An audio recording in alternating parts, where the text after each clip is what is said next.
tarde. Boa tarde, minha gente. Boa tarde, pessoal. Muito bom poder contar com a presença de vocês aqui nessa tarde de hoje, onde a gente vai ter o prazer de receber a professora doutora Denise Carrascosa, da UFBA, e ela vai estar aqui com a gente fazendo essa oficina, que é uma oficina que tem como título Mulheres Negras Encarceradas, escrevivendo contra o negro e feminicídio do Estado. Né? Então, assim, eu estou muito curiosa para entender, para compreender esses conceitos, para a gente também conhecer um pouco do trabalho da professora Denise. Né? Acho que vai ser muito interessante essa oficina de hoje. Com relação a vocês que estão aí no YouTube, a recomendação é que vocês anotem o que tiver de curiosidade, o que tiver de dúvida, o que queiram perguntar, porque vai ter um espaço para isso, né? Para as trocas, para as perguntas, para as considerações, comentários. Dentro, assim, mais ou menos na metade, eu vou estar colocando no chat a lista de frequência, e aí vocês assinam, principalmente as estudantes do projeto de combate à misoginia e ao feminicídio, não deixem de assinar, que a lista de frequência de hoje corresponde a essa oficina. Beleza? Então, a professora Denise Carrascosa, ela é professora associada de literatura da Universidade Federal da Bahia, feminista negra, abolicionista, e também ela se apresenta como coordenadora, né, do grupo de pesquisa Corpos Indóceis da UFRGS. Né? Então, gostaria de convidar a professora Denise Carrascosa, por favor, querida. Olá, professora Denise Ribeiro, que honra estar aqui a seu convite, não é? Você que é uma pessoa admirável, né, que é nossa referência nos estudos e nas ações, nas intervenções, nesse contexto de negritude, né, racialidade, gênero e saúde. Obrigada pelo convite, poder ter essa interlocução com vocês, aprender com vocês, ver como vocês estão pensando essa questão e trazer um pouco, Denise, essa vivência nossa no sistema penitenciário feminino há 15 anos, através desse projeto que eu coordeno, que é o projeto Corpos Indóceis e Mentes Livres, vinculado à Universidade Federal da Bahia, ao Programa de Pós-Graduação em Literatura e Cultura. Então, vamos lá. Como é uma oficina, eu particularmente não estou vendo as participantes, as pessoas participantes, porque estou dentro de uma sala, não é? E agradeço ao companheiro, ao colega Ivan, que está aí organizando o chat para a gente. Eu vou pedir que vocês vão colocando as dúvidas de vocês, aos pouquinhos, à medida que eu vou falando, eu vou procurar falar num tempo um pouco mais reduzido, para fomentar o debate, as questões. Então, à medida que vocês forem tendo alguma dúvida, eu vou solicitar que nosso colega Ivan vá colocando aqui no chat interno do estúdio onde eu estou, porque ao final, não é, da minha fala, daquilo que eu selecionei para apresentar hoje a vocês, dentro do tema, eu vou, então, organizar um pouco, junto com a professora Denise Ribeiro, vou pedir ajuda da professora Denise Ribeiro para organizarmos as questões que forem chegando, tá bem? Em primeiro lugar, esse método do online, ele nos favorece, porque onde quer que estejamos no mundo, a gente consegue se conectar e trocar ideias e nos organizarmos, mas, ao mesmo tempo, falta o corpo presente, então, o rostinho que a gente não está vendo, né, a expressão. Tem coisas que nem sempre a gente pode efetivamente dizer, principalmente no campo da segurança pública. Então, deixo aqui registrada a minha vontade de futuramente, quando a agenda for possível, tanto para negras, a quem eu agradeço, Núcleo de Estudos e Pesquisas em Raça, Gênero e Saúde, coordenado pela professora Denise Ribeiro, deixo aqui registrado o meu interesse, assim que for possível, de fazer alguma continuidade dessa oficina presencialmente com vocês, tá bem? Vamos lá. O título, ele prevê ou propõe, em primeiro lugar, o nome, a expressão mulheres negras encarceradas. Então, eu queria começar falando um pouquinho, não de quem são essas mulheres a partir da perspectiva delas. Como vocês sabem, esse projeto Corpos Indóceis, ele, ou talvez saibam, talvez não saibam, por isso eu vou apresentar brevemente aqui alguns dos objetivos desse projeto. Ele se propôs, desde o início, a trabalhar com oficinas criativas, oficinas de arte e educação para a escrita de mulheres encarceradas, no Conjunto Penal Feminino do Estado da Bahia, que é a penitenciária feminina do nosso estado, que fica em Salvador, no Complexo Penitenciário Lemos de Brito, na Mata Escura. Então, desde o dia 1, em fevereiro de 2010, que nós entramos, eu, como coordenadora e como oficineira do projeto, faço a entrada na unidade prisional e, com mulheres que estão ali encarceradas, eu desenvolvo oficinas de criação, através da arte e educação. O que significa que a gente vem trabalhando com diversas linguagens artísticas, A literatura é essa mola propulsora, mas não somente, também a música, a dança, a performance, o teatro, as artes visuais, fotografia, cinema. Então, a gente vem pensando desde a arte, a partir da arte, com a arte e liberdade. Procedimentos de libertação e procedimentos de autoconscientização de quem somos. Então, isso já toma 15 anos do trabalho. Nós construímos uma biblioteca para instrumentalizar o processo coletivamente, por um mutirão. Nós, eu, como professora coordenadora do projeto, e estudantes, que eram, à época, pessoas orientandas, LGBT, negras, do grupo de pesquisa que eu coordenava à época, que era o Literatura como Performance. E nós, junto com as mulheres que estavam encarceradas à época, em 2012, montamos essa biblioteca para favorecer a continuidade da leitura, a continuidade da escrita e dos processos criativos quando a gente não está lá, porque a gente vai uma vez por semana. Então, esse ano, por exemplo, são todas as quintas-feiras. A gente começa em março e a gente vai até dezembro. São 9 meses a cada ano. Já são 15 anos ininterruptamente.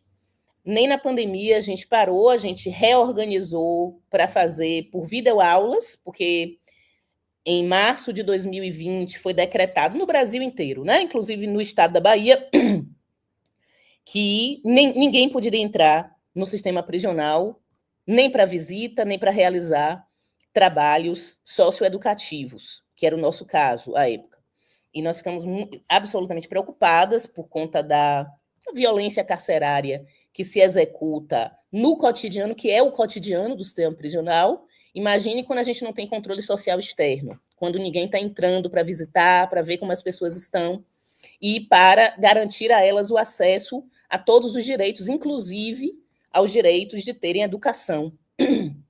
Então, a gente fez uma movimentação com organizações de direitos humanos da Bahia, do movimento negro, do movimento de mulheres negras, e conseguimos manter o trabalho nos anos de 2020 e o início, o primeiro semestre de 2021, por videoaulas. Então, esse trabalho nunca se interrompeu.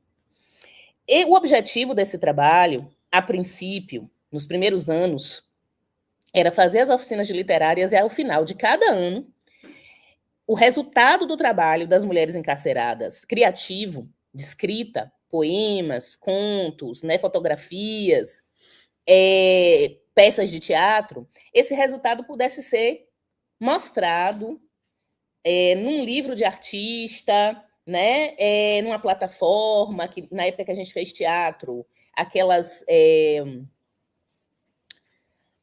formas de... Esqueci agora o termo. Que aparecem, quando a gente vai ao teatro, que são aqueles panfletinhos e que vão trazer o roteiro. Então, sempre a gente tinha um material ao final, produzido por elas, para apresentar, né, para a comunidade. Então, a gente chamava, continuamos fazendo isso, mas estou falando do início do projeto. Chamávamos artistas da área, fosse do teatro, da poesia, do conto, né? Para, ao longo do ano, participarem das oficinas, fomentarem o trabalho criativo delas, e, ao final, essas pessoas eram chamadas, convocadas, para que elas apresentassem, né? Claro que esse trabalho criativo sempre conteve, além da expressão individual, dos seus sentimentos, das suas emoções, das suas identidades, não é? Também construídas ali no diálogo com as oficinas, das suas memórias, esses materiais também continham denúncias do sistema prisional, sempre. Né? As denúncias sempre vieram imbricadas com as memórias individuais e comunitárias e com os processos estéticos de criação. Tudo junto, né? E os objetivos, então, estavam ali postos. Ao mesmo tempo que enfraquecer o mito de que o sistema prisional ressocializa, por outro lado, e de forma mais importante, fortalecer as subjetividades agredidas, violadas pelo sistema prisional. Então, são dois objetivos que sempre caminharam muito juntos. E quando as normas pela remissão de pena por estudos e por leitura passam a ser debatidas, né, ali em 2012, 2013, e são publicadas pelo CNJ em 2014, nós passamos, então, a aproveitar já a biblioteca que tínhamos construído e toda a tecnologia das oficinas e do processo de escrita na qual elas se engajavam. A gente aproveitou já essa base, essa arquitetura montada para tocar esse objetivo jurídico material, que é o objetivo da remissão de pena, da redução da pena, não é? Da redução das sentenças penais, da redução da permanência daquelas mulheres ali dentro do sistema prisional, através da leitura e da escrita. Então, para quem não sabe, a legislação vigente, desde 2014, diz que a cada livro lido e resenhado, cada um por mês, e resenhado, essa escritora, resenhista, né? Leitora, ela tem direito a 4 dias a menos na sua pena por mês.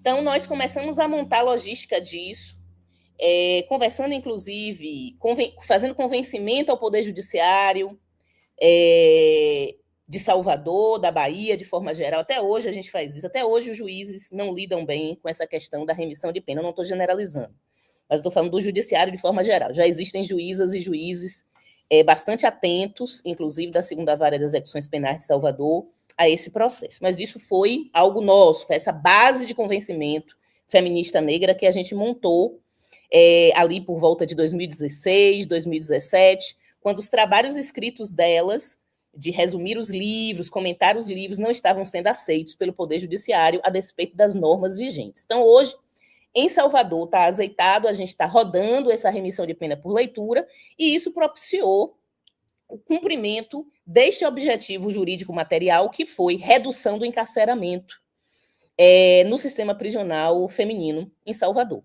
Se na época, no início, em 2010 a 2015, 2016, nós entrávamos no sistema, na unidade prisional, e encontrávamos entre 170 e 150 mulheres presas, a partir dos processos de remissão de pena por leitura.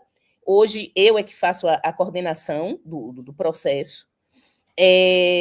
Nós tivemos uma redução do encarceramento dessas mulheres em 50%. Hoje, mais ou menos, a gente vai encontrar entre 70 e 80 mulheres encarceradas no Conjunto Penal Feminino do Estado da Bahia. E isso é um reflexo direto, obviamente, da remissão de pena por leitura e por estudos. Então, eu só estou dando um panorama muito breve, né, desse trabalho. Por fim, nós criamos em 2022, o Prêmio Literário Maria Firmina dos Reis. Nós conseguimos, junto à editora Alguns Toques Negros, que é uma editora local aqui de Salvador, coordenada, não é, criada por um casal de pessoas negras, escritoras, Mel Adum e Guel Adum. Nós tivemos um diálogo com a editora e ali naquele momento conseguimos que essas pessoas, que a editora, publicasse, não é, a obra dessas mulheres encarceradas. Foi um desafio que a editora aceitou, na minha opinião, corajosamente, porque, veja, publicar mulheres negras já é uma barreira que está se rompendo muito recentemente no mercado editorial.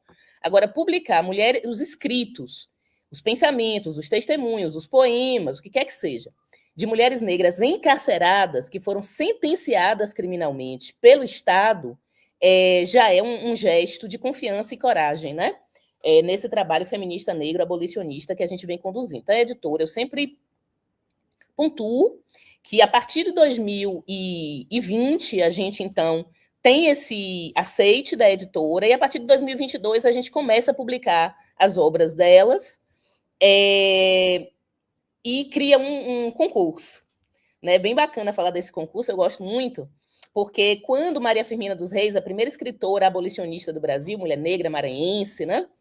Ela, a primeira mulher, quer dizer, a primeira pessoa a escrever um romance, né, no Brasil, em língua portuguesa, em 1856, Úrsula. Quando ela vai fazer, a gente tem o bicentenário da Maria Firmina, a gente rebatiza a biblioteca, né? Isso foi todo um consenso ali, nosso com as irmãs que estavam presas naquele momento, em 2022, estava passando a pandemia, então a gente já estava voltando a fazer tudo presencial, estava um momento muito, as coisas estavam fervilhando muito, né? A gente muito alegre porque estávamos juntas de novo presencialmente. A gente rebatiza a biblioteca, que é a biblioteca comunitária da unidade prisional. É muito importante falar também sobre construção de bibliotecas comunitárias, que se torna Biblioteca Abolicionista Maria Firmina dos Reis, e a gente cria o Prêmio Literário Maria Firmina dos Reis, que é um prêmio destinado a mulheres negras encarceradas que estão escrevendo ali naquela condição. Então, elas escrevem ao longo de todo o ano, de março a dezembro, elas estão ali comigo nas oficinas, né? E em dezembro, aí a gente faz um júri de mulheres negras, escritoras, professoras de literatura, que avaliam os escritos delas, e 3 delas recebem um prêmio em dinheiro, cada uma de R$1.000, com certificação da Universidade Federal da Bahia, sem menção no certificado de que elas receberam esse prêmio dentro da prisão, etc. Então, elas saem com esse título. Aquelas que escreveram mais ao longo do ano, que se empenharam, que leram mais, que participaram mais das oficinas, né, que construíram uma linguagem própria na sua forma de escrever. E já vamos entrar agora na 4ª edição do Prêmio Literário Maria Firmina dos Reis, agora no final desse ano, para entregar para mais 3 mulheres que estão nessa condição de encarceramento. E o que eu quero dizer sobre isso é que foi muito importante, como a gente não tem financiamento, o projeto nunca teve financiamento, nem público nem privado, a gente gasta o dinheiro dessas mulheres negras que coordenam o projeto, né, envolvidas nesse trabalho, é um mutirão de dinheiro, né, outra coisa que é importante. Como se financia um projeto desse, abolicionista, em que a gente está lidando com uma coisa tão delicada do ponto de vista do julgamento moral da sociedade, inclusive da nossa própria comunidade negra, né? Que é alguém cometeu um crime. O que significa isso, né? Por que criar um trabalho junto com pessoas que supostamente cometeram crimes e foram sentenciadas, né, pelo Estado? A gente vai falar um pouquinho lá na frente da questão do feminegricídio, porque é importante entender esse conceito para desestabilizar esse preconceito, né, que está na nossa comunidade. O importante é que a gente fez a editoração dos livros, e a cada livro desse que a gente vende lá no site da editora, a gente tem um montante no final do ano para financiar o prêmio. Então, tem uma circulação de capital dentro da comunidade negra, que é uma coisa que a gente está muito feliz de trabalhar junto. Todo mundo trabalha voluntariamente, quem vai digitar os textos, quem vai fazer a revisão, quem vai fazer organização, quem vai fazer... tem várias pessoas aí, né? Projeto gráfico, só a impressão, obviamente, na gráfica que a gente tem que pagar.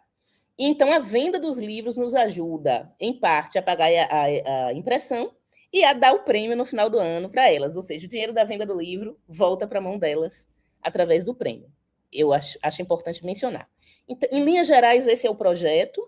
Se alguém quiser fazer alguma pergunta sobre ele, fique à vontade. São 15 anos de projeto, não dá para falar absolutamente assim de tudo. Eu fiz aqui só um panorama geral.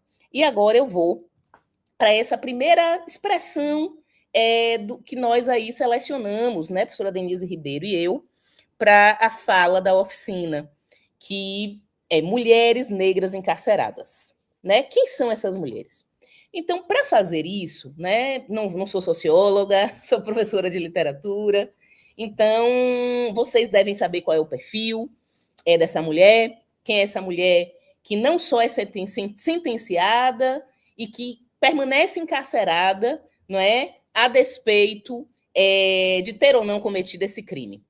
Essa mulher ela já é o alvo perfeito, né, da seletividade penal, que é racista, que é sexista, não é, e que é elitista nesse país, e que é violentamente encarceradora e criminalizadora da nossa comunidade, e nos últimos 25, 26 anos, encarceradora das mulheres negras, pelo impacto que a assim chamada lei antidrogas produziu no Brasil. Ou seja, nossa política de drogas é uma política de drogas, nós sabemos, racista, e tem produzido essa tragédia do superencarceramento brasileiro nas últimas 2 décadas, e as mulheres são negras, pobres, periféricas, jovens, mães, não é? Esse é o perfil, digamos assim, social.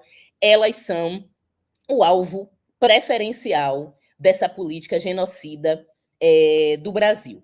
Então, eu vou... Esse é um perfil que um sociólogo apresentaria, mas eu vou ler do livro O Pacto de Boca Pio, que é com esse livro que a gente vai trabalhar hoje na oficina. Nós temos mais 2 outros. Se Anastácia Falasse, é um livro de contos, foi o último livro publicado, e tem testemunhos, crônicas, né?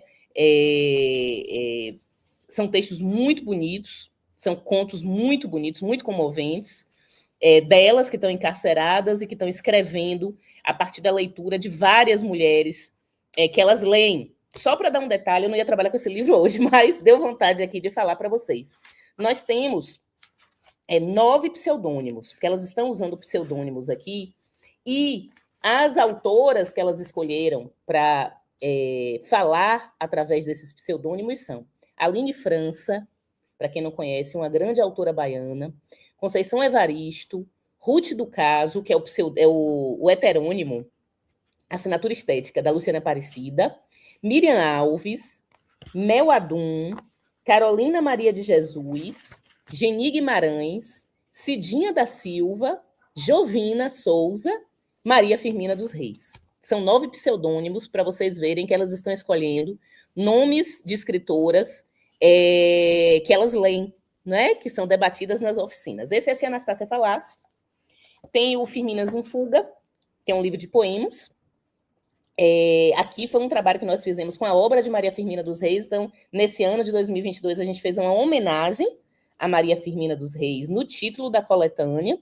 E o bacana desse livro é que o processo de criação dos poemas ele foi registrado em cinema, em fotografia. Então, tem fotopoemas aqui, tem os fotogramas, né, dentro do livro, e ao final tem um QR Code que remete a esse documentário, esse processo de criação, que foi dirigido por Patrícia Freitas, que é uma mulher negra sapatão, a diretora linda que trabalha com a gente, junto com Bruna Barros, Bruna Castro, tem uma equipe muito bacana, e com as mulheres que estavam, naquele momento, encarceradas, produziram esse doc, tá? Mas hoje eu vou trabalhar com o Pacto de Boca Pio, que é uma experimentação de performance, teatro, né, baseada numa performance que elas realizaram no presídio em 2017, que se chamou Não Sou Bicho, Sou Mulher, tá bom? Então, a partir daqui, eu vou tirar alguns fragmentos para ir conversando sobre as questões que nós propusemos. Então, primeiro, mulher negra encarcerada. Vamos ver aqui, de dentro do Pacto de Boca Pio, uma dessas mulheres que se anuncia, ela diz quem ela é, não é? Para vocês terem aí um acesso que seja subjetivo. O ESA diz assim: eu vou contar minha história para vocês. Na verdade, lembrar do passado é abrir feridas. Abrir as feridas, mas eu preciso disso. Eu sou filha de uma mulher que criou 8 filhos. Eu sou a 4ª filha da minha mãe e minha mãe criou 8 filhos sozinha. Ela ensinou para nós que deveríamos trabalhar porque era melhor trabalhar do que roubar qualquer coisa do próximo. Então eu não soube o que era brinquedo. Eu nunca soube, nem eu, nem meus irmãos. Mas eu agradeço. E dos meus 10 anos aos meus 17 anos, eu trabalhava na casa dos outros. Os pequenos trabalhavam na roça. Os outros trabalhavam em casa de família, limpando o chão dos outros. A minha irmã mais velha começou a trabalhar não só na cidade, mas começou a trabalhar em Brasília, a trabalhar em Formosa, e nisso minha irmã foi me levando. E foi levando minhas outras irmãs. Só que eu trabalhei 3 anos para um casal de senhores. Perdão, gente. E aquele casal de senhores eram como pais para mim. Mas depois de 3 anos eu queria ver minha mãe, eu tinha saudade da minha mãe, dos meus irmãos. Pois um olhar da minha mãe sempre foi suficiente, sabe? Não precisava dizer, você está errada. Bastava ela olhar para nós e era suficiente. Mas eu voltei para ver minha mãe, eu simplesmente voltei para ver minha família. E depois, quando voltei, minha irmã já tinha se casado e morava na cidade, porque nós sempre moramos na fazenda. Mas eu visitei a mãe e voltei para a casa da minha irmã. E na casa da minha irmã, um belo dia, eu encontrei um homem. Esse homem se chamava Jura. Esses nomes são ficcionais, viu, gente? A gente tem algumas estratégias ficcionais para não expor, né, as pessoas. Eu tinha 17 anos naquela época. Na verdade, eu tinha a idade da minha filha caçula. Hoje. Ele olhou para mim e disse: quem é essa menina? Ela é tão bonita, eu vou me casar com ela. Só que ele tinha 37 anos. Ele já tinha 4 casamentos. E 3 casamentos não tinham dado certo. Ele tinha 12 filhos. Mas eu não dei ouvidos. Minha mãe chegou da roça e disse para mim assim: minha filha, esse homem não vale nada. Ele não presta. Ele é um homem que tem o costume de bater nas mulheres. A fama dele é muito feia. A fama dele é que ele mata as pessoas por dinheiro. Que ele trabalha de pistoleiro para os outros. Mas mesmo assim, eu não dei importância para minha mãe. E pela primeira vez na vida eu fui desobediente. Passou poucos dias, então eu não viajei para o meu trabalho. Larguei, peguei tudo que era meu e fui morar com aquele homem. Eu fui morar com ele mesmo. Então, eu vivi 11 anos com esse homem. Mas, na verdade, vivi com ele 3 anos, porque eu quis. Mas depois de 3 anos, eu não vivi porque eu quis, eu vivi obrigada. Porque durante 3 anos, eu era o cachorrinho dele. Ele dizia: tranca a porta, entra para dentro, não vai na rua, não vai na casa da sua mãe, não fale com o vizinho, não fale com ninguém. E tudo que ele falava eu aceitava, porque eu achava que aquilo era amor. Passou um tempo, eu queria sair, eu queria ver gente, eu morei na roça a vida inteira, eu queria ver as pessoas, mas eu só podia lavar a calçada de casa, eu não podia ir à rua comprar algo para comer, porque ele saía e comprava as coisas. Quando eu disse que não queria mais aquela vida, queria ver minha mãe, queria sair, queria ir aos lugares, aí começou. Quando eu descobri que estava grávida da minha filha, e na verdade, pela primeira vez na vida, quando eu estava grávida, ele nunca tinha me batido. Ele nunca tinha sido aquele monstro que as pessoas falavam. Mas naquele dia, ele me empurrou em cima do sofá. Porque ele tinha sumido por 2 semanas, porque as pessoas da cidade sempre iam lá bater na porta de casa e eu perguntava para ele: o que você faz com essas pessoas? E ele dizia: não lhe interessa, é problema meu. Você não tem nada a ver com a minha vida. Então eu nunca quis saber. Só sei que carro mais carro chegava na porta, ele sumia semanas. E quando ele voltava, eu não tinha direito nem de olhar o ser humano no olho. Eu tinha que olhar sempre para baixo, porque, na verdade, se eu olhasse para alguém, a pessoa já estaria levando recado para mim, para algum homem ou para alguma pessoa. Se eu visse minha mãe, ele tinha ciúmes dos meus irmãos. Depois disso, eu comecei a tentar fugir. Eu fui para São Paulo fugindo dele, ele foi atrás. Eu fui, na verdade, 3 vezes fugindo dele, ele ia atrás de mim. Eu chegava na casa das minhas irmãs, ele olhava para mim e falava para todo mundo que ele era o marido perfeito, que veio me buscar porque não vivia sem mim. Mas por trás, ele simplesmente cravava 2 dedos no meu pescoço e dizia: você vai voltar comigo. Porque se você não voltar, eu vou roubar sua filha, eu vou sumir com ela no mundo, nunca mais você vai ver sua filha. Então eu não queria que minha filha sumisse, eu não queria dar minha filha para ele, eu queria minha filha comigo. Eu sonhava em ter uma família grande, sabe por quê? Eu tinha minha mãe que nos amava, tinha meus irmãos que eu amava, mas eu queria minha família, eu queria meus filhos. Eu também sonhava em ser escritora. Eu sonhava em escrever palavras de amor, para não faltar nos corações das pessoas. Eu voltava chorando e voltava para casa, mas nunca mais, depois daqueles 3 anos, ele escondeu o que ele era de verdade. Eu vou parar um pouquinho aqui a narrativa de Weza. A gente tem já vários elementos aqui para discutir, tá? Eu vou esperar que vocês também interajam, façam suas questões, vão deixando suas reflexões, não é? Porque a gente está aqui numa oficina que envolve diálogo. Mas vocês veem que a trajetória de Weza, desde a infância até esse início de vida adulta, ela é marcada por abusos, né? Então, você já tem uma menina que não teve direito a brincar, ou seja, não teve direito à infância, ela é uma mulher negra do interior do estado, que não tem direito à infância, mas que minimamente tem ali, não tem uma família, né, em que tem uma família já muito vulnerável, é uma mãe que cuida de 8 filhos, ela é a 4ª, essa família tem que trabalhar em casa de família, ou seja, nos empregos domésticos. Então, esse é normalmente o perfil dessa mulher negra que está encarcerada. Ao longo desses últimos 15 anos de trabalho com as companheiras, com as irmãs encarceradas, essas são normalmente esse é o encaminhamento da vida dessas pessoas, da infância, passando pela adolescência de abusos, normalmente a questão do abuso sexual, né, é bastante comum, é uma coisa que a gente discute bastante,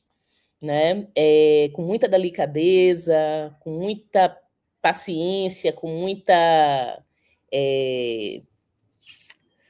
sensibilidade através da arte, né? Tem um conto da Conceição Evaristo, que é Sueli Paixão, Shirley Paixão. É um conto que ajuda muito a gente a fazer esse trabalho de discussão da questão do abuso sexual na infância e na adolescência e destrava um pouco essa memória traumática para que elas possam elaborar isso ou na fala ou na escrita. Então, a gente tem alguns contos nesse livro, se a Anastácia falasse, que trabalham com essa memória do estupro, né, do abuso sexual, ainda na infância, inclusive. A gente faz até um alerta de gatilho na organização do livro, né, para esse momento. Bom, então, voltando. Weza, ela tem já uma trajetória de abuso, ela encontra esse homem, as sevícias, as humilhações, os abusos, inclusive sexuais, vão aparecer aqui na história dela, e há um momento em que ela se defende. Ou ela mata, ou ela morre. Vocês vão ver a participação especial aqui de um filhotinho que está aqui, que a gente adotou, e está se acostumando aqui com o ambiente. Está com a gente. Espero que não atrapalhe vocês e nossa conversa. Então, no momento em que esse homem vai ser assassinado, o sistema de justiça que ela acionou durante várias vezes para defendê-la, né, dos abusos desse homem, que sempre falhou em defendê-la, vai ser impecável, absolutamente eficiente na prisão dela. É por isso que ela está presa. Ela elabora toda a narrativa do sentenciamento, do processo penal e da detenção e do aprisionamento. Então, eu vou finalizar esse momento da nossa conversa, ainda aqui com a narrativa de Weza, que é bastante longa, quando ela diz: Quando terminou, o juiz falou: olha, dona Uesa, não posso fazer nada, porque foi júri popular. Mas um advogado tem como recorrer, tem como anular esse julgamento, tem como fazer de novo. Mas eu não sei o que fizeram, porque até hoje eu nunca vi nada, diz o Uesa. Mas eu não sei do meu processo. Naquele momento ele falou assim para mim: olha, se não recorrer, a senhora vai ficar mais um ano. Final de 2016, simplesmente aqui já é outra história. A juíza já disse que não vai juntar a pena de antes com a de agora. Então, ela ainda tem uma violência processual penal contra ela, né? Testemunhos falsos, um defensor que não faz o seu trabalho com eficiência. Então, você tem, aos abusos individuais do ambiente doméstico, se agregam abusos do Estado contra a UESA, né? Que fazem com que essa mulher perca anos de vida encarcerada. Quando a gente aqui encontra a UESA no sistema prisional, ela já está ali há mais de 6 anos, né? E lutando para que a justiça escute a sua perspectiva, a sua narrativa. Uma mulher que ela não sofre feminicídio porque ela se defende, né? Então, inclusive vocês que estão trabalhando com esse projeto absolutamente importante, fundamental, né, de combate à misoginia e ao feminicídio, né? Eu espero conversar bastante com vocês aqui sobre esse caso que eu estou trazendo, esse enredo, essa narrativa, que é emblemática de um conjunto de companheiras, de mulheres, de irmãs, que se podem falar, elas não foram assassinadas, né? Elas não foram vítimas do feminicídio. Então, é o caso de Uesa. E o que eu quero chamar a atenção de vocês, para a gente entrar na questão do feminegricídio, daqui a pouquinho a gente vai chegar lá, é que o feminicídio, ele pode, obviamente, ser um ato individual de alguém contra uma mulher, certo? E essa pessoa será responsabilizada, criminalizada, etc, etc. Tá? Mas o que eu quero trazer aqui para a gente ampliar um pouco a nossa discussão sobre feminicídio é que o Estado brasileiro, através do seu processo penal, do racismo constitutivo do processo penal, através do processo de sentenciamento que gera aprisionamento e pelo próprio processo de encarceramento, que a gente vai ver daqui a pouquinho, lá na frente, mais uma história, ele mata esta mulher em várias dimensões, tanto fisicamente, matando a sua saúde, quanto socialmente, eliminando seus laços de sociabilidade, quanto espiritualmente, não é? Impedindo que essa mulher, inclusive, possa ter cuidados espirituais necessários para a sua existência. E, nesse sentido, nós estamos pautando que existe, dentro das prisões, aquilo que a gente chama de feminegricídio de Estado. Feminegricídio de Estado. A gente inclui a palavra negra, aí, no termo feminicídio, para fazer visualizar e chamar a atenção que este feminicídio do projeto racista, sexista do Estado brasileiro, ele é contra nós, mulheres negras. E que, através das prisões, fazendo um recorte nesse tema, não é? Ele é muito eficiente naquilo que faz. Porque muitas mulheres negras, ao serem encarceradas, estão perdendo totalmente a sua saúde mental. Elas saem totalmente desprovidas de ferramentas, sejam sociais, sejam mentais, sejam espirituais, para continuar vivendo, né? Então, eu vou seguir aqui no roteirozinho que eu fiz. Eu estou vendo já o tempo passando, passei já do meu tempo, que são temas muito difíceis, pegam a gente, do ponto de vista da nossa sensibilidade, a gente acaba saindo um pouquinho do roteiro. Eu vou falar agora do terceiro termo que eu trouxe no título, que é escrevivendo. Com certeza vocês sabem muito bem o que é escrevivência, o conceito de Conceição Evaristo, criado ali na década de 90, né, na sua dissertação de mestrado, mas mais do que criado teoricamente, colocado em prática, né, na sua literatura. Eu vou só mencionar desse livro, se vocês não... Vocês devem conhecer, é um livro que está disponível online, Foi um projeto realizado ali em 2020, Escrevivência Escrita de Nós, coordenado por Conceição. Ela chamou várias especialistas em literatura, né, professoras de literatura, eu tive a sorte de ter sido uma delas, para que a gente fizesse análises da sua obra a partir do conceito de escrevivência, né? E Conceição tem um texto belíssimo aqui no início, eu recomendo, se vocês não leram ainda, que vocês leiam. Ela explica o conceito de escrevivência. A escrevivência e seus subtextos. Tem um também que antecede, não, que sucede. Eu vou falar dele aqui agora para vocês, que é da grafia desenho de minha mãe, um dos lugares de nascimento da minha escrita. Para mim, esse texto ele é um dos textos de vida, de cabeceira. Ele é curto, mas quanto mais a gente lê, mais coisas a gente descobre e mais ele influencia a vida da gente, a escrita da gente. Quero lembrar que o livro foi ilustrado por Goya Lopes, é um livro bonito. Sou muito apaixonada por esse livro. Meu livrinho está todo marcadinho, sempre, estudado, reestudado, e eu continuo a estudá-lo sempre que falta alguma coisa. Ele me preenche. Tem um momento, gente, desse texto, da grafia desenho de minha mãe, um dos lugares de nascimento da minha escrita, que Conceição diz assim para a gente. Na composição daqueles traços, na arquitetura daqueles símbolos, alegoricamente, ela imprimia todo o seu desespero. Ela está falando da mãe, né? Minha mãe não desenhava, não escrevia somente um sol, ela chamava por ele. Assim como os artistas das culturas tradicionais africanas sabem que as suas máscaras não representam uma entidade, elas são a entidade, esculpida e nomeada por eles. E no círculo-chão, minha mãe colocava o sol, observe, ela não diz desenhava, ela diz colocava o sol, para que o astro se engrandecesse no infinito e se materializasse em nossos dias. Nossos corpos tinham urgências. Então, esse dado da escrevivência, que eu vejo às vezes pouca gente comentar, tem a ver com o fato de que quem escrevive, não somente escreve, quem escrevive não está representando uma realidade imaginária distante de si. Quem escrevive, ao escrever, se torna aquilo que escreve.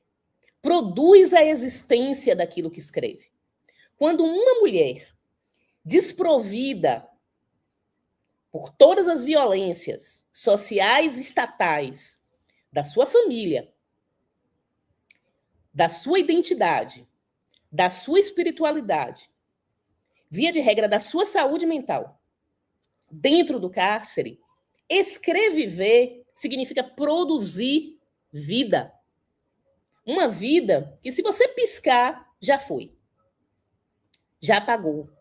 Então, no momento em que uma mulher bota uma caneta no papel, um lápis e diz eu,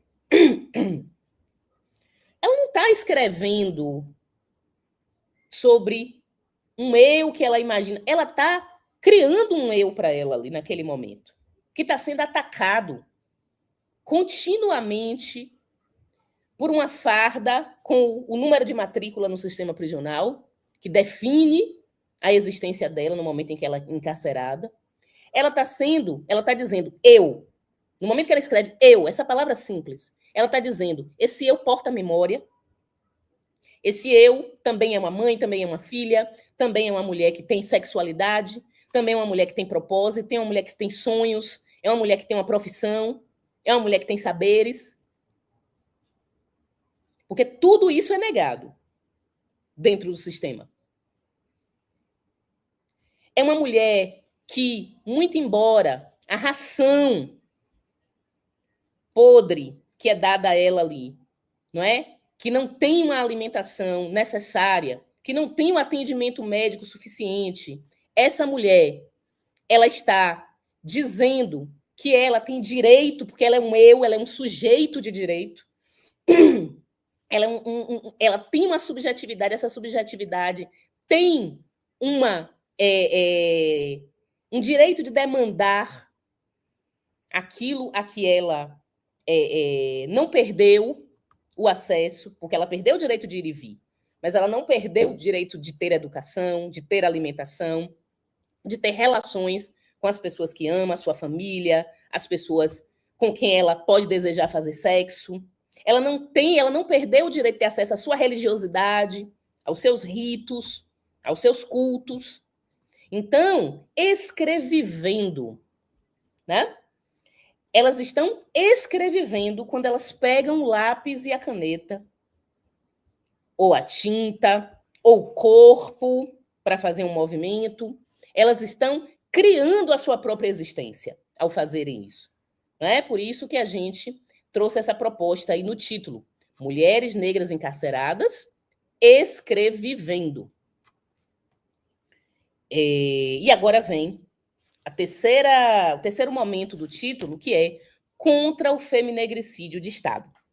Observem que nesse mesmo texto da Conceição Evaristo, da grafia Desenho de Minha Mãe, um dos lugares de nascimento de minha escrita, que consta desse livro lindo, que é dos meus livros sagrados, Escrevivência, a Escrita de Nós, Conceição termina seu texto da seguinte forma: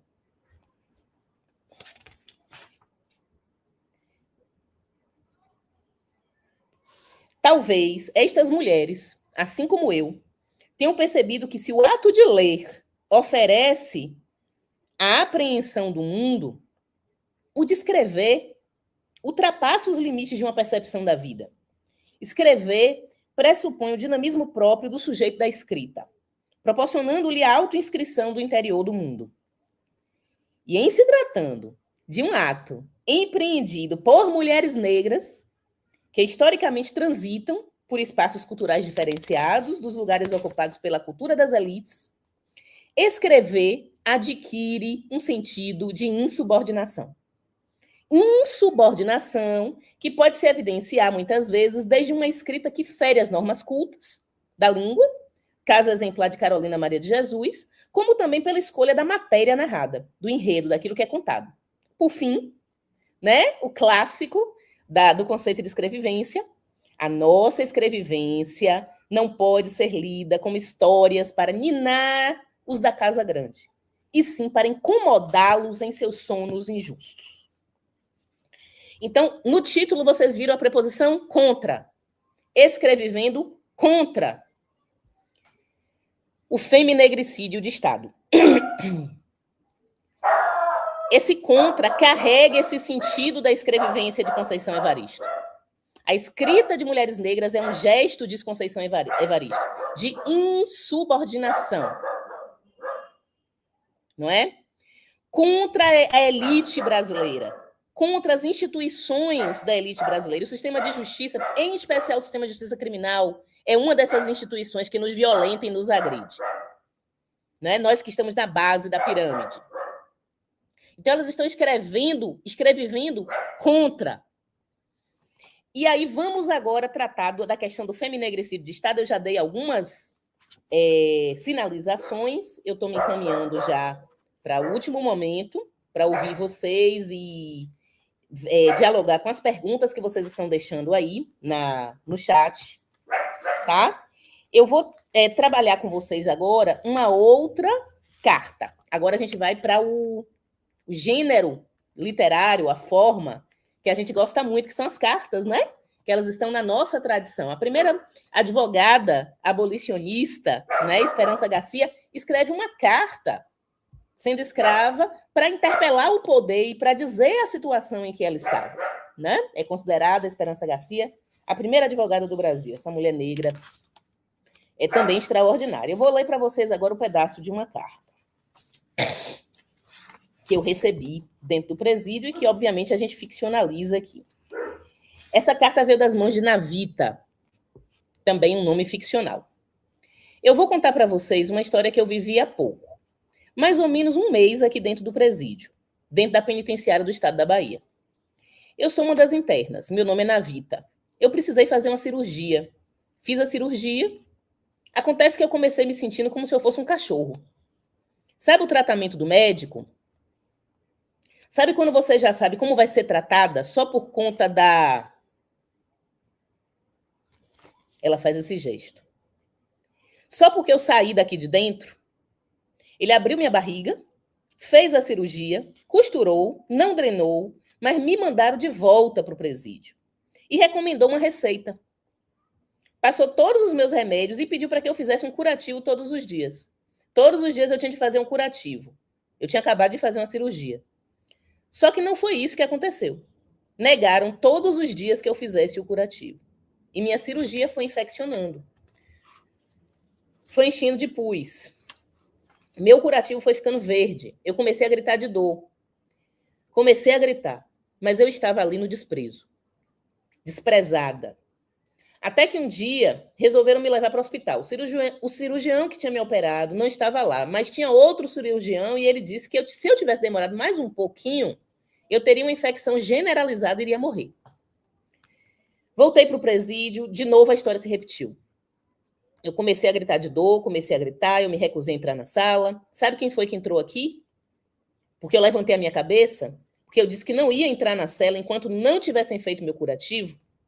Adivinha quem entrou aqui nesse corredor? Não foi o médico, não foi a enfermeira, não foi a psicóloga, não foi o secretário de segurança Pública, não foi o governador do estado, não foi minha mãe, foi a PM, a polícia militar que invadiu. E tome spray de pimenta. Vai, pomba suja. Tome chute na barriga de grávida. Todo mundo nua. Vamos abrir o cu aí para todo mundo ver. Agacha, levanta, agacha, levanta. Agacha, levanta. Ah, então essas daí, é buceta comendo buceta, né? Então toma. Aquela dali é macumbeira. Olha o colar do diabo. Pode quebrar tudo. Eles filmavam tudo, tiravam fotos, estavam enviando sei lá para quem, postando sei lá onde. É assim que se trata a gente? Pergunta na Vita. É assim que se trata a gente? Eu não estou pedindo nada. Eu cometi um crime e eu estou pagando. Não interessa. Vocês não vão tirar minha dignidade. Eu não sou bicho. Eu sou mulher. E uma mulher negra. Então, observem que na Vita, nessa carta, ela está pedindo socorro, ela nomeia a carta direito humano, porque ela consegue fazer passar a carta do castigo onde ela estava, da cela de castigo, através das mãos de outras companheiras presas, para mim. A gente põe em teatro essa carta para denunciar a prática da tortura dentro do presídio, mas essa carta é um documento, né, que nós temos em arquivo, entre tantos outros, né, inclusive do Mecanismo Nacional de Combate, de Prevenção e Combate à Tortura, que faz o relatório agora em 2022, o último relatório, dizendo das atrocidades que encontra, né, os experts dentro do sistema prisional brasileiro e baiano. E o Supremo Tribunal Federal, isso aqui não é novidade para ninguém. Já declarou o estado inconstitucional de coisas dentro do sistema penitenciário brasileiro. Então, ninguém está falando aqui novidades, não é? Mas essas mulheres, e na Vita, no relato, na carta em que ela narra a história que se passou com ela fala de inúmeros abusos de autoridade. Ela fala de inúmeras violências que são constitutivas da própria existência da prisão. Não são excessos, não são eventuais, são a forma de se administrar a prisão contra os corpos da população negra brasileira e os corpos de mulheres negras. E é essa forma violenta, brutal, de eliminar a humanidade dessas mulheres negras que nós estamos chamando feminegricídio de Estado. Eu vou parar por aqui, que nós já temos 1 hora de conversa, e eu tinha me proposto a falar 45 minutos. Peço desculpas se eu avancei um pouco no tempo, mas eu vou ficar agora disponível aqui para escutar vocês, as perguntas que vocês têm e a gente continuar a oficina, tá bom?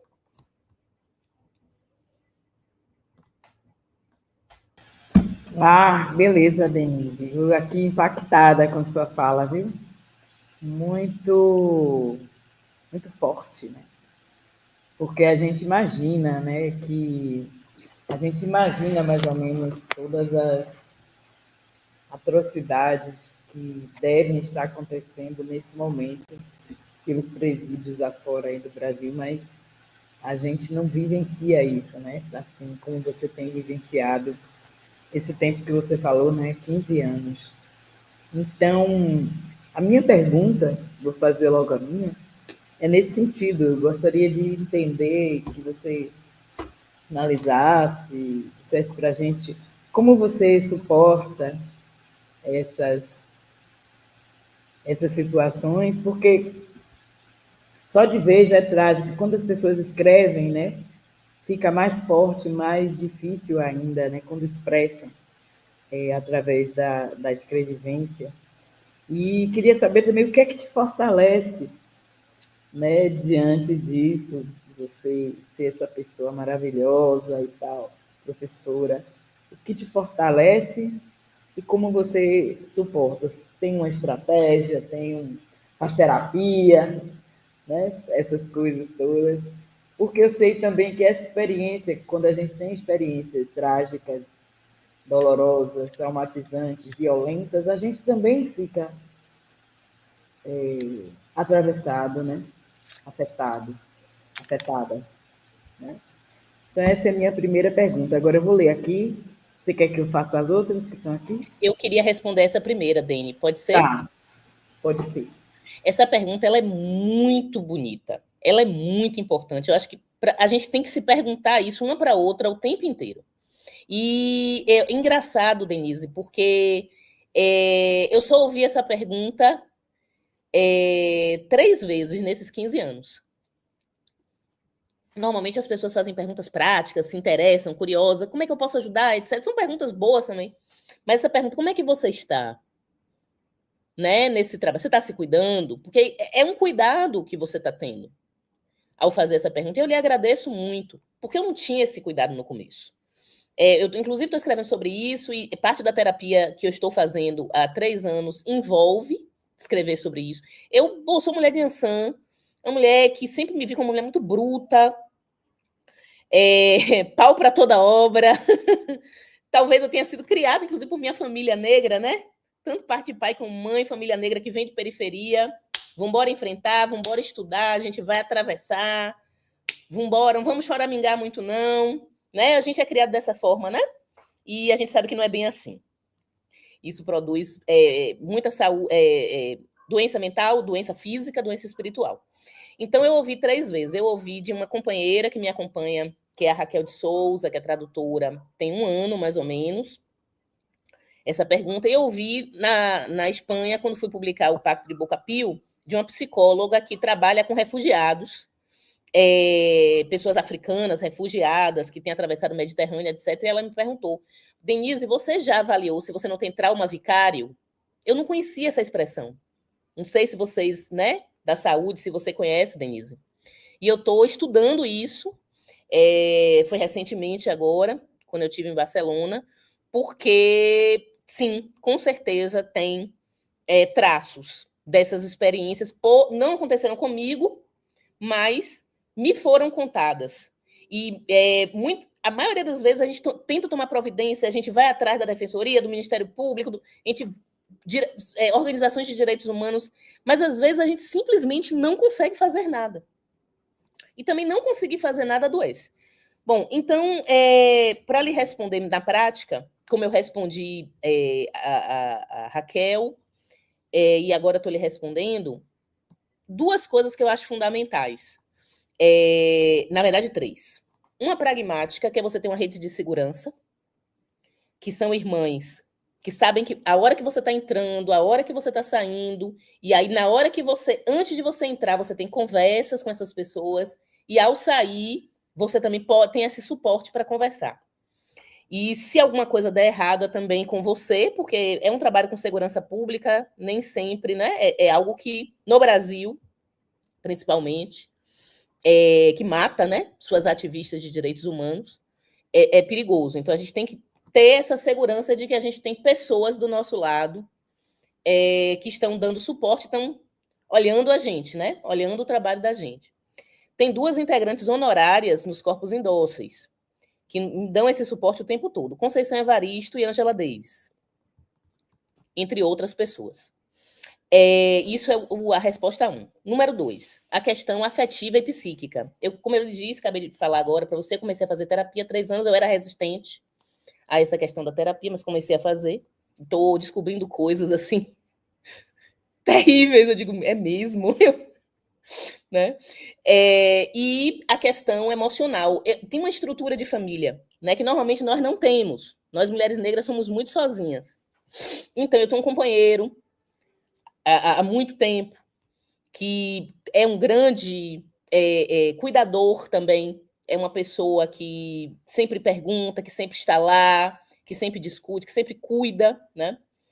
Tem uma filha, tem uma mãe, tem um irmão, tenho amigas, então tem uma rede de pessoas que afetivamente têm cuidado muito de mim, e ultimamente eu tenho aceitado esse cuidado, porque eu não aceitava. Eu sempre queria cuidar do outro, mas eu não aceitava ser cuidada.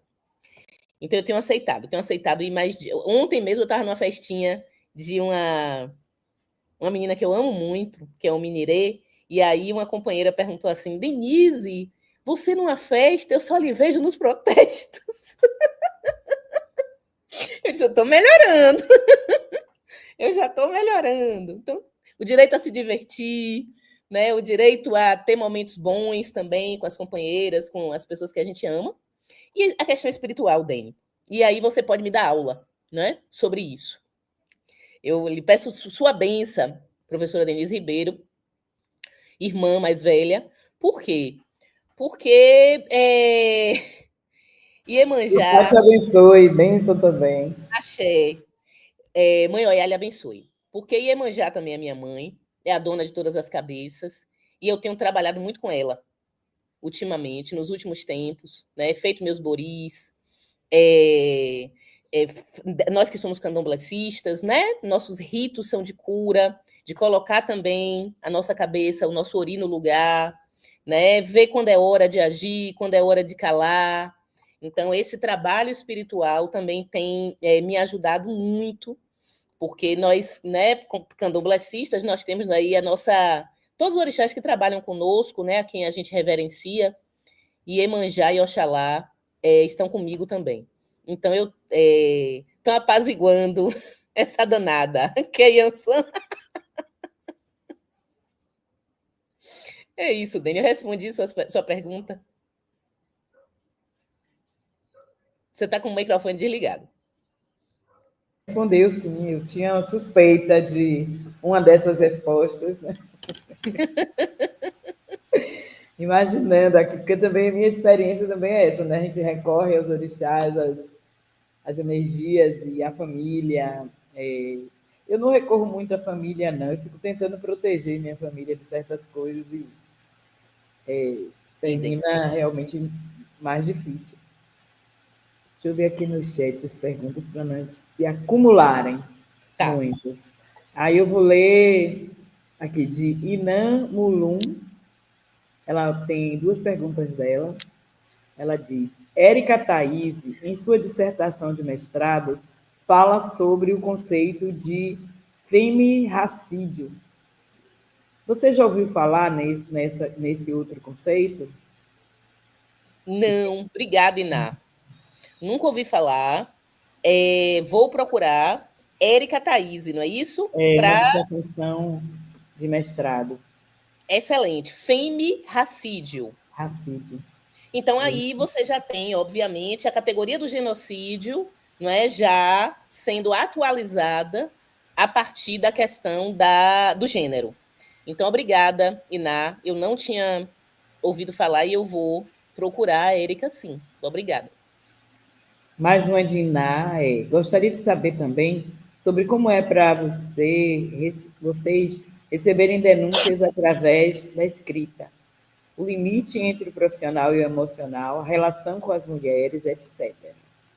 Muito bacana essa pergunta, Iná. Tem uma prática muito comum que a gente só desenvolve com o tempo, com as pessoas encarceradas, que é os bilhetes que a gente recebe.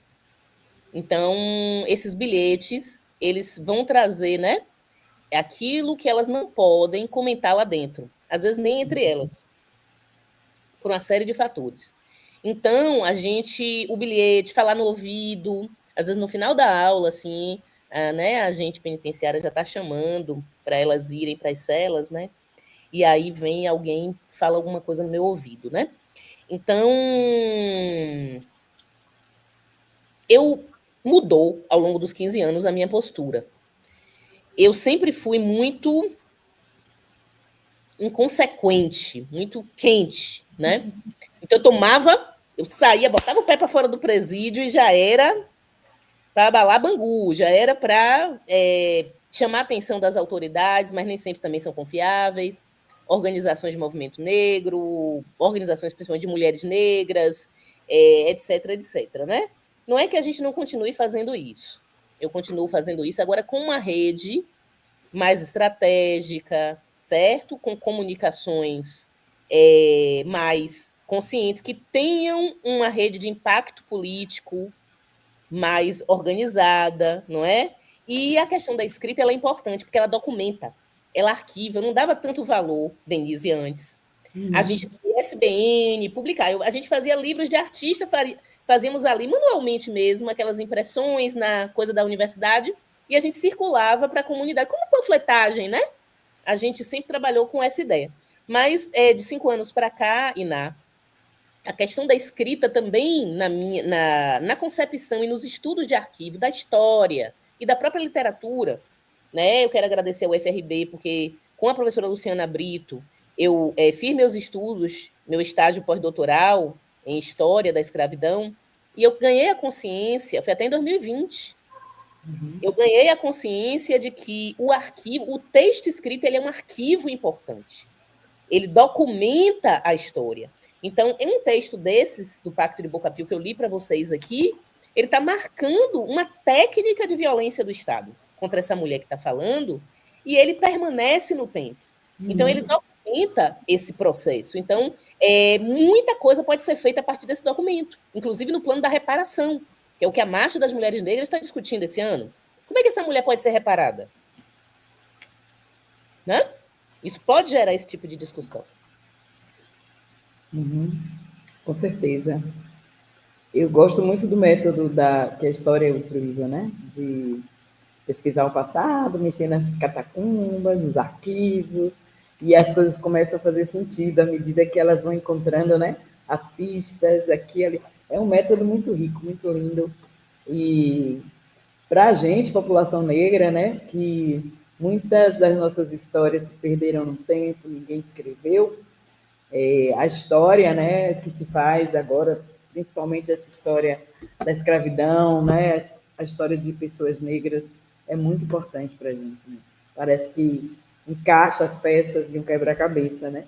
E tem uma amiga minha, Jacimara, que para além dessa história da escravidão, aquela história que tem relação com a África, que vai nos países africanos encontrar outra ponta da história, muito bacana, porque a gente se vê, né, nessas histórias.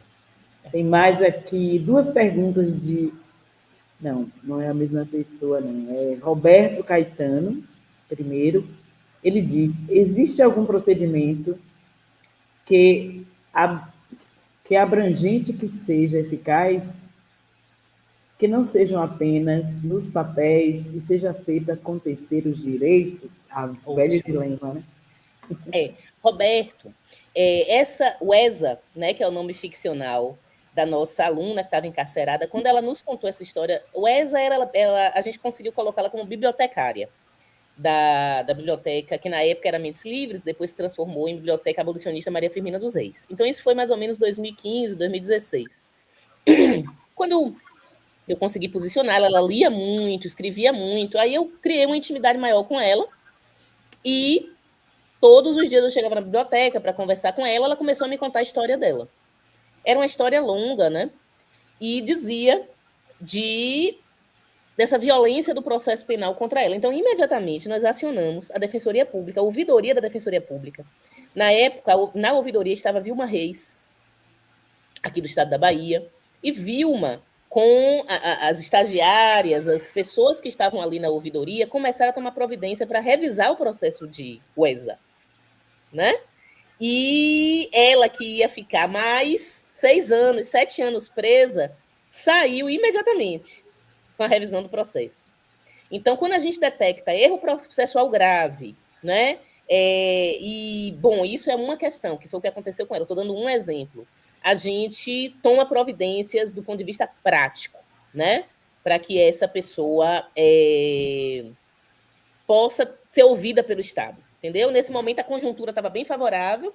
A gente tinha uma irmã abolicionista, né? Que também é nossa referência, num órgão público importante, que era a defensoria, tinha como tomar providência, e a gente, depois todo mundo levou ela na rodoviária, fizemos um encaminhamento dela. Ela está bem hoje, está com uma pizzaria, tá legal. Não posso falar o nome, mas... Bom saber, né? É. Deixa eu ver mais aqui. Roberto, a Dalcília diz, boa tarde, professora. Como é que fica o psicológico dessas mulheres ao passar por essas situações de desrespeito, mesmo elas sendo presas? Olha, Dalcília, nós sabemos, não é, que as pessoas encarceradas, em especial mulheres, são hipermedicalizadas. Então, veja, você já teve a primeira violência, que é a ruptura com o ambiente comunitário, com o ambiente familiar, a ruptura dos laços. Com o sentenciamento e o encarceramento, isso rompe. A pessoa já fica desnorteada. Quando ela chega dentro do presídio, ela passa um tempo no castigo, na tranca, ela passa isolada das outras pessoas. É o que eles chamam de adaptação, né? E, quer dizer, é uma nova violência. Põe uma farda, corta o cabelo, quer dizer, vai tirando aquela identidade da pessoa, né? E as violências internas ao encarceramento ampliam esse processo de criação da doença mental. Porque a doença mental ela é criada, né? Tanto pelo sentenciamento como pelo encarceramento. E o que o sistema faz, Adalcília? Hipermedicaliza. Então, a maioria das minhas alunas tomam remédios psiquiátricos. Um coquetelzinho aí cotidiano. Eu tive uma aluna que também já foi bibliotecária, maravilhosa, ela já saiu, ela foi uma das ganhadoras do prêmio literário abolicionista. Ela dizia, professor, eles não vão me enlouquecer com esses remédios, eu vou lutar para não tomar os remédios. Então, ela tinha uma força de identidade psíquica, uma mulher muito poderosa, inclusive espiritual. Tinha um Ogum ali muito forte. E ela dizia, eu estou na biblioteca e é ler e escrever aqui que vai fazer com que eu não precise tomar esses remédios e não fique alienada através da hipermedicalização psiquiátrica, né? Eu espero ter respondido, Adacília, a sua pergunta. Agora tem várias perguntas, viu? Tá certo. Ricardo Persego. Sim. Ele pergunta, Ele tem qual o seu conversado. temor quanto à privatização das penitenciárias? Oi, Ricardo, tudo bem? Nós temos, não é? Nós que somos abolicionistas, da criminologia crítica, somos críticas e críticos das prisões, nós, de alguma forma, acompanhamos, né, esse movimento de importação do sistema do complexo industrial carcerário estadunidense, que é mais uma das tragédias que o imperialismo norte-americano estadunidense exporta, né, para o mundo. E o nosso modelo ainda não é um modelo privatizado. No entanto, a gente sabe que durante o governo Temer Bolsonaro, depois do golpe, a gente vai ter um avanço nas negociações e na criação de sistemas público-privado, né? Desses diálogos que aqui na Bahia, inclusive, começaram a avançar. Com o retorno, digamos assim, de um governo democrático, no final do governo Bolsonaro e o início do governo Lula, com uma mínima democracia em funcionamento, esse processo de privatização ele teve uma certa pausa. No entanto, o que acontece é que dentro das prisões, mesmo geridas pelo Estado, produtos são vendidos por empresas privadas. Então, há um lucro gerado, por exemplo, por venda de produtos de higiene, de fardamento, de alimentação. E esse lucro, obviamente, ele é havido pela iniciativa privada. Então, isso é uma espécie de privatização que se beneficia do superencarceramento brasileiro. Então, toda essa política punitivista e esse populismo penal que gera um lucro em votos para candidatas e candidatos, né, de direita, ou mesmo no silêncio da esquerda, ele também se reverte em lucros para empresas que fornecem produtos para o sistema prisional e mesmo também por aquele trabalho escravo, né, barato, que é executado por pessoas presas. Eu não vou longe, não, até o trabalho barato criado pelo Estado, para o Estado, né? Eu lembro, em 2020, quando eu consegui entrar, acho que já no fim do ano, no Conjunto Penal Feminino, eu lembro de ter visto as minhas alunas costurando máscaras, né, para a pandemia ali, costurando as máscaras para os profissionais da CESAB, da Secretaria de Saúde do Estado da Bahia, mas elas não estavam usando máscara. Elas não tinham direito a usar as máscaras. Então, veja como esse sistema de modelo escravista permanece na divisão do trabalho, né, que explora a mão de obra de pessoas negras, mormente se elas estão, eu ia falar escravizadas, ou o ato falho, se elas estão encarceradas. E isso, obviamente, que é o fluxo do capital, né, do capitalismo, a partir dos modelos de privatização que se anunciam, funcionando em pleno vapor. Espero ter respondido, Ricardo, sua pergunta.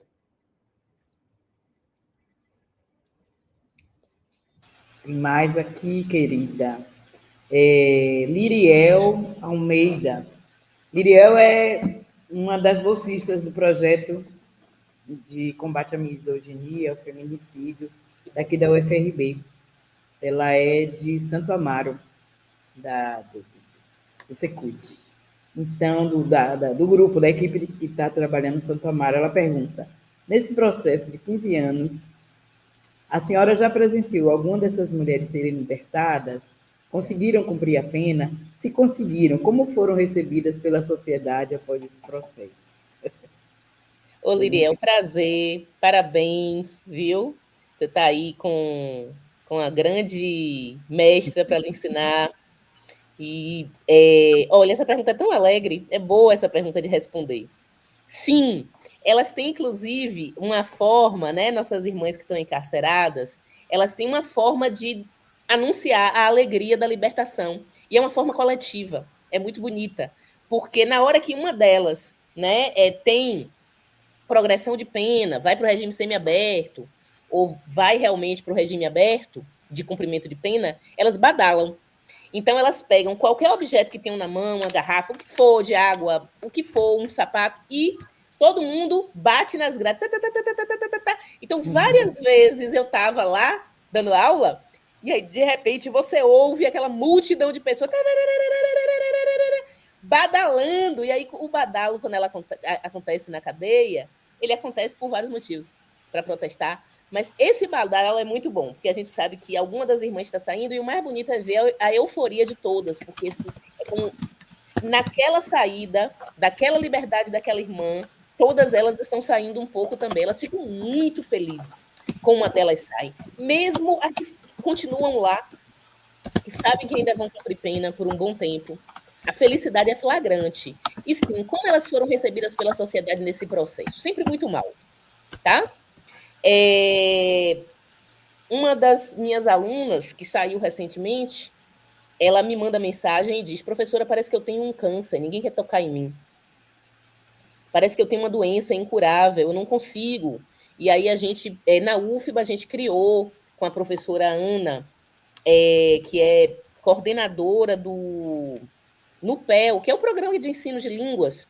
A gente criou 2 vagas, né, para mulheres, todo o semestre, para mulheres que saem do projeto, né, para que elas tenham cursos da língua que elas quiserem, inglês, francês, espanhol, para motivar uma recolocação no mercado. Então, aos pouquinhos, nós estamos aí fomentando e criando políticas públicas e dizendo do vazio dessas políticas também, de reparação para o que essas mulheres enfrentam, mas também de recolocação no mercado. Espero ter lhe respondido, Liriel. Menina, tem a pergunta agora, o povo disparou, viu? Ai, ai, ai, ai. Mas eu já disse lá que a gente vai Eu tenho estar que ir para aí, encerrando. Dani, para a gente poder Amiga, ter mais tempo. sim. Mas eu já coloquei lá no chat que encerra aqui, né? Essas últimas Tá. perguntas. Fica para um outro momento, viu, pessoal? Então, Juliana Dantas. Professora, e quando essas mulheres, ao escrever suas subjetividades, abrindo suas feridas, tecendo legitimidade sobre suas vozes, como elas relatam se sentirem após destravarem suas memórias e traumas? Muito bom. Muito boa essa pergunta. Olha, o processo da oficina é um processo bastante delicado. A gente tem, né, um começo, meio e fim.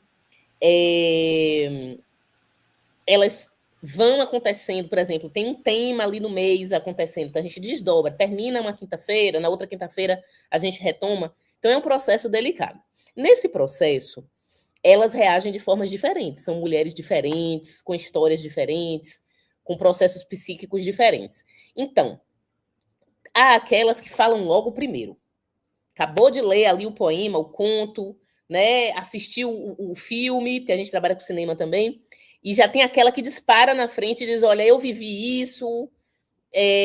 Então ela já elabora imediatamente. E a gente sente, né?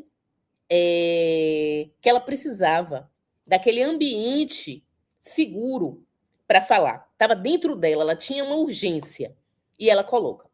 Mas tem também aquela nossa irmã na outra ponta que fica em silêncio o encontro todo. E nega. Tem o nosso negacionismo, né? Aquilo não tem a ver comigo. Quando a gente vai com mais paciência no próximo encontro, às vezes tira do ambiente coletivo, chama para uma conversa sozinha, a gente vê que aquela irmã tem muita coisa para falar e não quer escrever sobre aquilo, e às vezes ela só quer uma conversa, né? E aí, na conversa, a gente vai pondo, elaborando, a própria experiência coletiva vai dizendo a ela que ela não está sozinha. Tem todo um processo. Uma outra coisa que a gente tem que ter muito cuidado é que a gente não pode deixar a ferida aberta. Trabalhou, isso é básico de toda a oficina, né, de mulher negra. Trabalhou ali o tema, que é espinhoso, a gente tem que fechar. Então, como eu sou instrutora de Tai Chi Chuan, já há muito tempo, eu pratico, que é outra resposta também para você, Denise. Eu trabalho com Tai Chi Chuan, né, que é uma forma de meditação taoísta, uma espécie de yoga taoísta, mas é chinesa, não é hindu. Então, eu levo essas técnicas de meditação. Então, a gente normalmente fecha a roda com o trabalho de respiração ventral, os trabalhos de meditação e visualização do Tai Chi Chuan, principalmente quando a coisa é muito pesada. Né? A gente também trabalha com dança, com música. Então, essas formas de arte terapia e de meditação, para a gente também não suspender a poeira e depois a gente não decantar com água esse processo, né? Para a gente não ir fazendo aí de qualquer jeito as coisas. Espero ter lhe respondido, Juliana.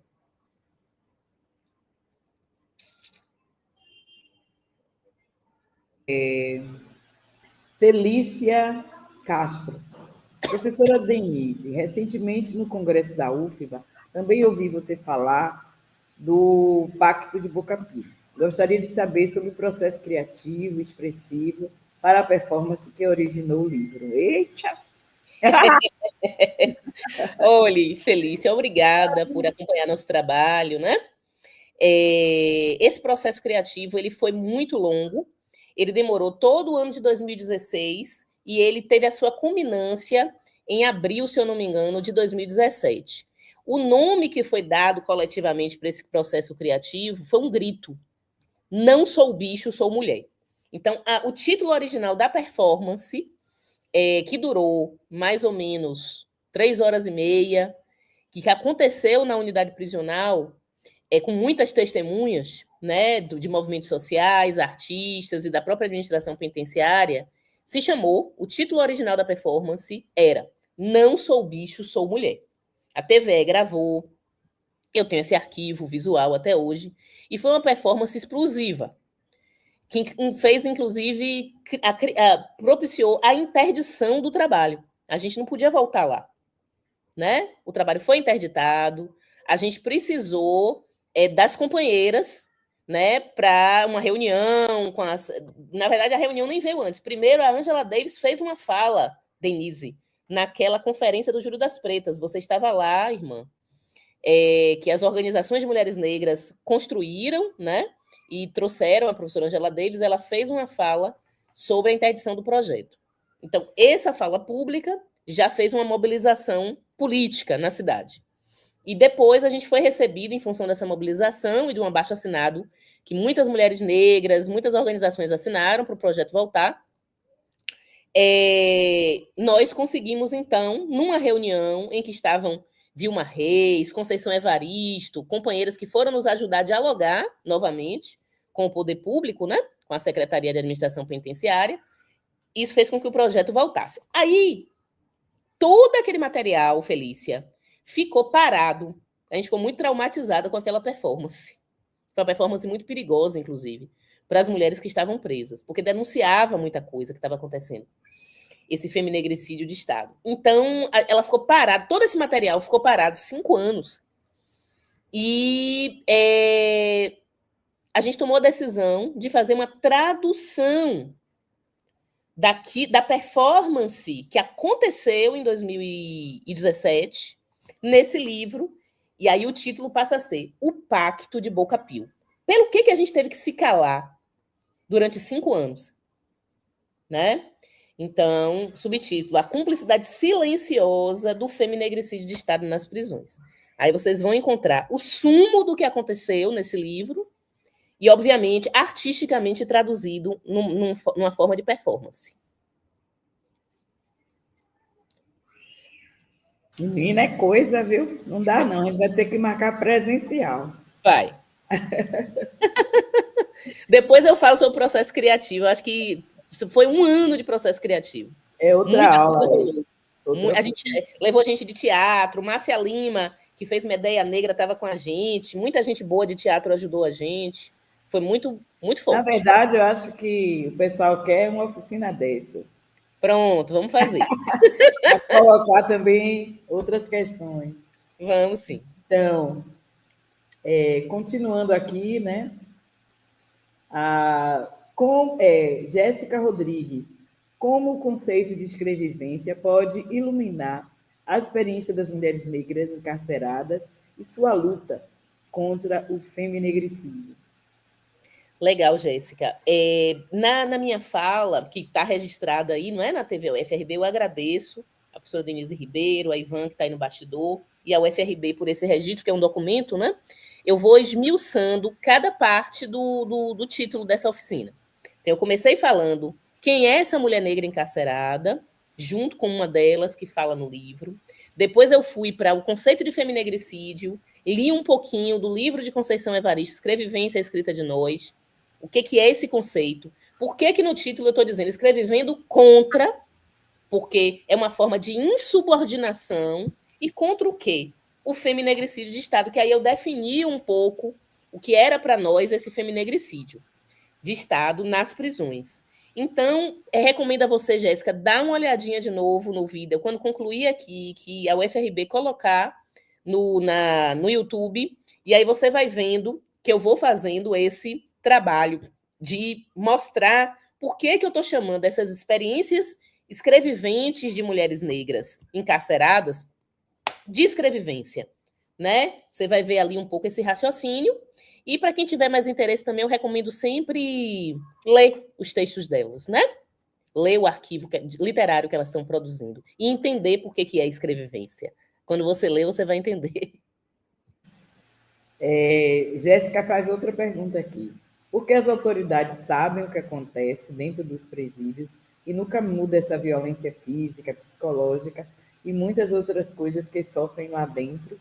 O que tem que ser feito para mudar isso? Essa é a pergunta de $1 milhão, Jéssica. Né?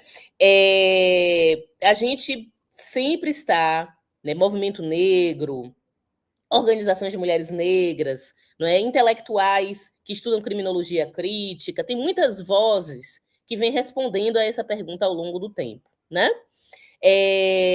Veja, o sistema de justiça criminal é um sistema de justiça que é feito para administrar os nossos corpos dentro da nação, suas idas e vindas, é feito para nos matar, é feito para selecionar quem vive e quem morre, quem vive como vai viver. Então, ao corpo negro, de periferia principalmente, estão reservados alguns destinos. Pobreza, exploração econômica, presídio ou morte. Quando se trata de um corpo negro que é tomado violentamente, sequestrado na malha prisional, né? Ali a administração penitenciária trabalha com a punição, com o castigo. Qual é o discurso político para você manter o presídio como uma instituição funcionando socialmente? O discurso é o da ressocialização. Então, você precisa convencer a sociedade que está lá fora, que não conhece o presídio, de que, primeiro, aquelas pessoas são perigosas, são monstruosas, e, segundo, você precisa convencer a sociedade, mais uma vez, de que elas estão sendo ressocializadas. Olha, você vai num presídio, você conversa com as pessoas que trabalham lá, você diz, não, elas têm psicólogas, tem professoras, tem yoga, tem capoeira. É um hotel, né? Então, veja, o discurso de que aquelas pessoas são não humanas, são monstruosas e merecem punição é um discurso que está enraizado, primeiro, na história da imaginação brasileira por conta da escravidão. A pessoa negra não sente dor ou sente menos dor do que a pessoa branca, por isso que a mulher negra toma menos anestesia, comprovadamente, no sistema de saúde, não é isso? E por quê? Porque é menos humana ou não é humana, e quando essa pessoa negra comete um crime, então, supostamente, aí que foi pro ralo a humanidade dela. Então é preciso puni-la, e aí o próprio sistema que administra a prisão e as pessoas que fazem parte desse sistema estão agindo de acordo com essa mentalidade racista brasileira, de que nós não somos humanos, não sentimos dor e merecemos punição e castigo. Então, o que pode ser feito para mudar isso? A gente está cumprindo algumas tarefas, né? Nós que somos abolicionistas, então a gente precisa desconvencer a sociedade de que a prisão é um mecanismo justo e necessário. A gente precisa desconvencer a sociedade de que as pessoas presas não são humanos, são monstros, né? E a gente precisa elaborar políticas públicas ou fomentar ou estimular a elaboração de políticas públicas para que a comunidade que é violentada pelo sistema carcerário não chegue até lá. Não é? Então, terminar as prisões, fazer com que as pessoas negras tenham acesso aos seus direitos nas suas comunidades, ao bem viver, como a Marcha das Mulheres Negras tem colocado para a gente como pauta, né? São as nossas tarefas. O que tem que ser feito está sendo feito, mas com muito esforço, contra muitas forças injustas, né? Mas a gente vem fazendo e tenho certeza, Jéssica, que você já está empenhada em fazer conosco aí. Verdade, é bem complexo. Eu lembro quando eu ouvi Angela Davis a primeira vez, e ela falou sobre esse complexo industrial carcerário, eu não tinha a menor noção dessa proposta dela, desse conceito, mas encaixou tão bem assim, né? Essa ideia de que os presídios são a continuidade do sistema escravocrata, né? Então é o velho modelo de escravidão, né? Adotado ainda nesse formato, onde as pessoas negras estão lá trabalhando de graça ou quase de graça para a indústria, né? Então, um complexo industrial mesmo, só que nessas condições. E aí ela se coloca como abolicionista, que acabem as prisões e tal. Aí a gente pira, né? Como é que a gente vai viver sem as prisões? Que a gente pensa que ela tem que ter algum tipo de punição para determinados tipos de crime, mas, ao mesmo tempo, quando a gente vê também que as pessoas que têm dinheiro, tanto nos Estados Unidos quanto aqui, não ficam presas. Então, há a possibilidade de abolir as prisões. Elas são mantidas para os pretos e pobres, né? A pessoa Exatamente. Que tem grana paga um valor lá, que eu esqueci agora o nome, para não ficar preso, sai com tornozeleira eletrônica, fica em prisão domiciliar, mas só fica preso mesmo quem não tem condição financeira, não tem advogado, aí já era, somos nós. Mais perguntas. Essa aqui é do Roberto Caetano. Sim. Mais uma pergunta. E no caso, quando ela sai do cancelamento, viu? O que é feito para que possa ter uma vida normal, longe dos traumas? Vida normal. Exemplos como psicológicos, financeiros e familiares. O que é feito? Pois é, Roberto, é uma pauta nossa, né, Denise? Reparação. É. Veja, uma mulher que sai do encarceramento, né, que ela pode sair, inclusive, monitorada eletronicamente, com a chamada tornozeleira, o que é um novo encarceramento.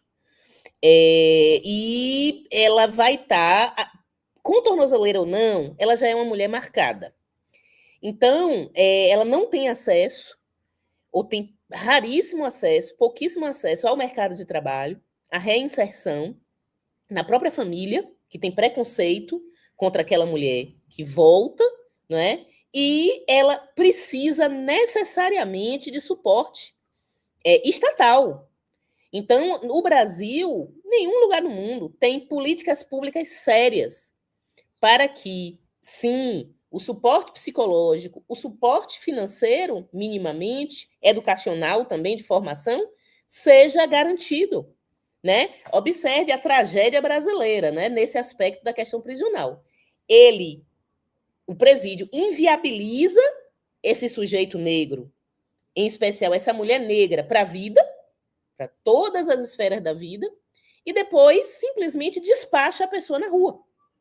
Quer dizer, veja a violência e a brutalidade disso. Então, não há nenhum suporte. Claro que há organizações que têm trabalhado autonomamente para acolher as pessoas que estão saindo da prisão, encaminhar, etc. Mas não há nenhuma suficiência nisso, porque precisamos, inclusive, de reparação. Uma mulher que denuncia um crime desse do Estado, enquanto ela está custodiada, não é? Cadê a reparação dessa mulher?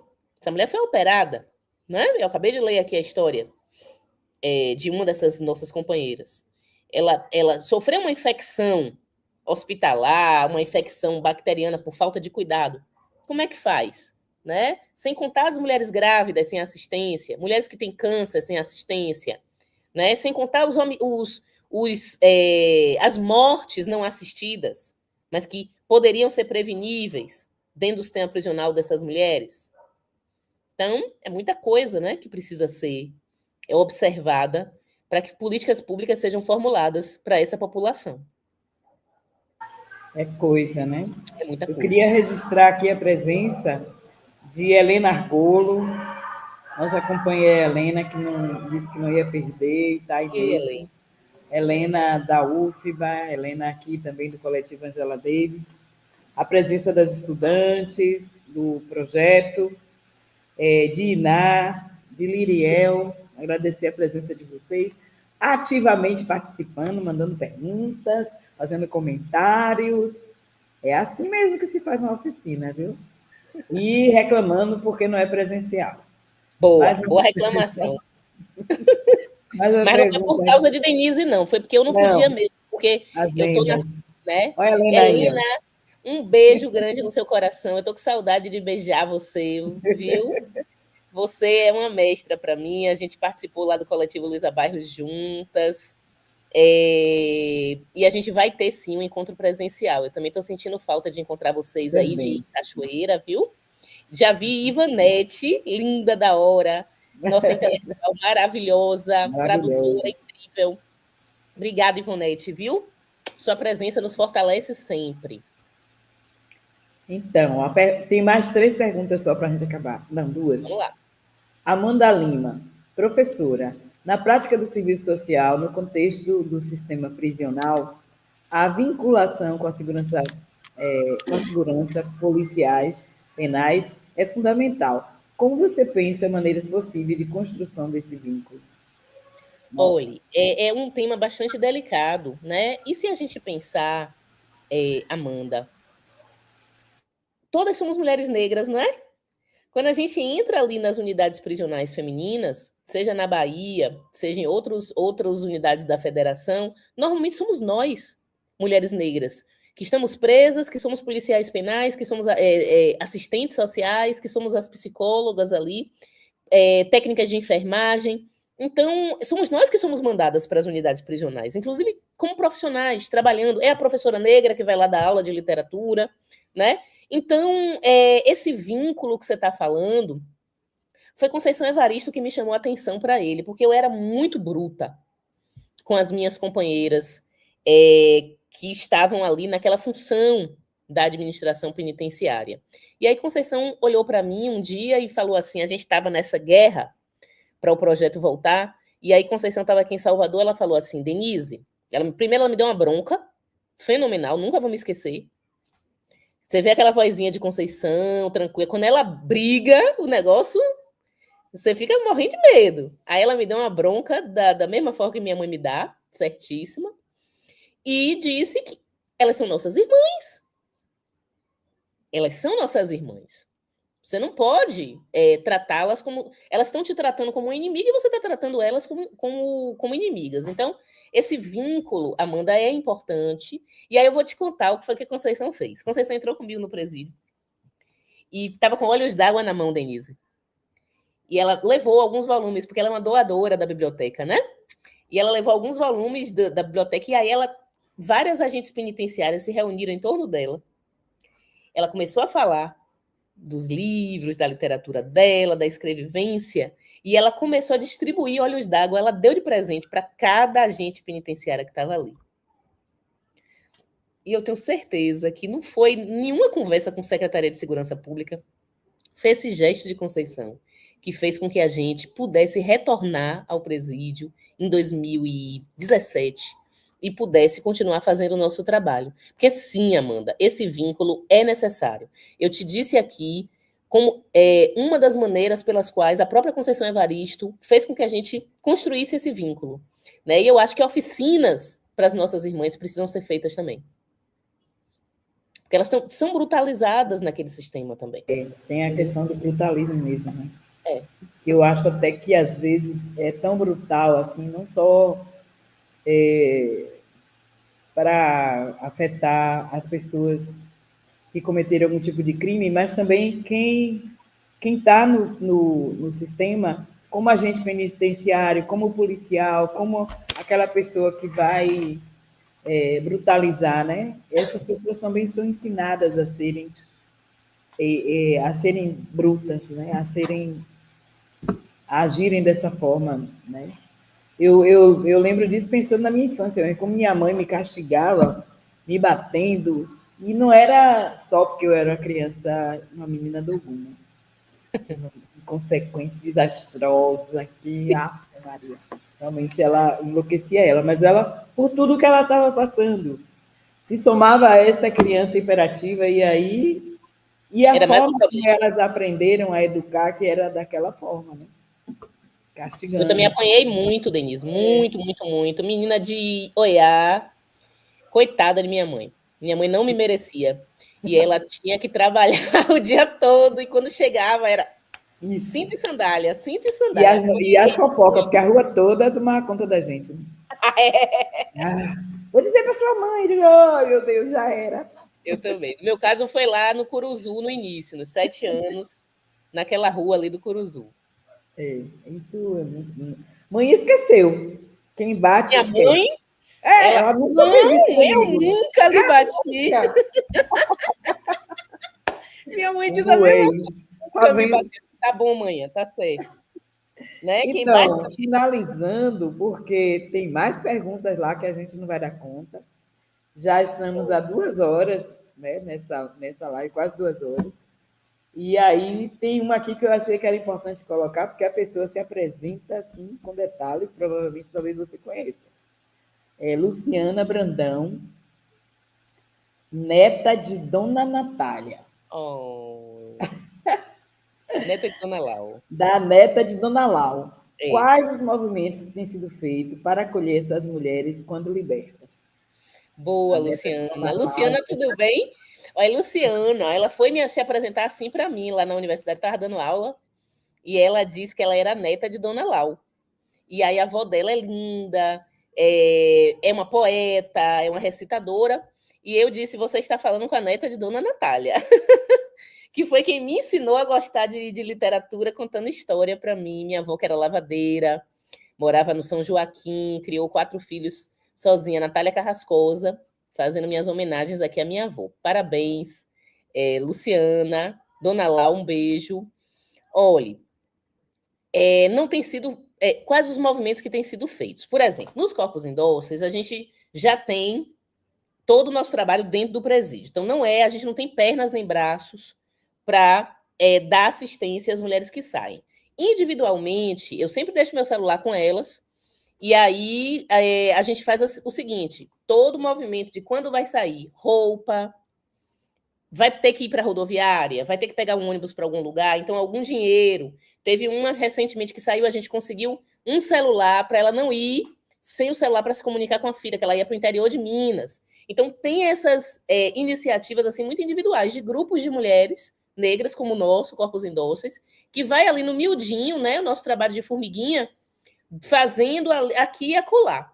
E a gente, por exemplo, mantém contato telefônico com as nossas irmãs que continuam a falar conosco e tal. Mas não pode ser dessa forma, Luciana. Essa é uma pergunta de provocação para a política pública, mais uma vez, não é? Então, elas precisam de reparação, elas precisam de estrutura. Porque, inclusive, nós, mulheres negras, a gente não é o dono do dinheiro. Nosso dinheiro acaba sendo coletivo, a gente divide, a gente faz nossos projetos com o dinheiro da gente, né? Mas o dinheiro público, né? E o dinheiro grande, que não está nas nossas mãos, ele precisa ser investido, né? Nesse processo, sim, de acolhimento dessas mulheres, enquanto houver prisão. Porque a gente está trabalhando para, em algum momento, não existir mais. Talvez a gente não veja isso, é provável que não vejamos, né? Talvez de outro plano, né, Denise, a gente veja. Verdade. Então, já finalizando, tem vários agradecimentos. Depois também você pode dar uma olhada na gravação. Muitos agradecimentos. E tem esse último aqui que eu selecionei, né? De Ivonete da Hora Sampaio. Ela colocou 2 prós Denises. Poderosas. Obrigado por manter viva uma discussão tão necessária e tantas vezes abandonada pela sociedade. Axé. Um abração de Munique, Alemanha. Oi, Ivonete. 3 prós poderosas, como outras que com certeza estão aqui, passaram por aqui. Obrigada, viu, Ivonete? Você é precioso. Obrigada por sua presença.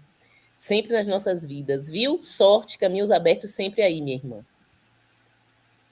Pois é, estamos finalizando, querida Denise, foi maravilhoso estar com você. Desse formato gosto também, virtual, porque a gente alcança, né, pessoas distantes e consegue dialogar, né, dessa forma, assim, bem, bem livre. Muito bom. Está gravado na TV UFRB. A gente, quem quiser, pode rever várias vezes. E agradecer a presença de todas vocês, né, de todo mundo que está aqui no chat até esse momento. Agradecer a professora por essa disponibilidade, essa conversa afetiva, sincera, bacana. E tem todo tipo de comentário aqui, viu, Denise? Sou do Ceará, quanta ancestralidade, muito obrigado, muito grata. Todo tipo de 236 mulheres estrangeiras, perguntas sobre mulheres indígenas também, interseccionalidade, enfim. A gente vai ter que fazer outras lives, assim, número 1, número 2, número 3. Eba. Tá bem. Eu quero lhe agradecer também, viu, por essa oportunidade de dialogar com você, como eu disse no início da live, que é uma grande referência para nós, a professora Denise Ribeiro, né, na organização política, científica, para as nossas existências, né, nós, mulheres negras, e para a democratização dessa sociedade que ainda não é democrática, né, a sociedade brasileira. Então, obrigada, Denise, pela oportunidade, de dialogar com você, dialogar com o seu grupo de pesquisa, dialogar com a comunidade da UFRB, e eu me coloco sempre à disposição. Essas solicitações são convocações. Tem pessoas que não nos convidam, tem pessoas que nos convocam, você é uma delas, Denise. Conte comigo sempre. Obrigada, estamos juntas, né? E continuo agradecendo o pessoal aqui no chat, né? Um beijo para vocês todas, viu? Guto, Obrigada pelo tempo. obrigado por essa tarde de aprendizagens, enfim. Um beijo, querida. Vamos finalizando. Beijo. E esse processo da gente estar fazendo essas oficinas vai continuar, viu, minha gente? Se liguem para os próximos capítulos. Obrigado. Tchau. Tchau, pessoal.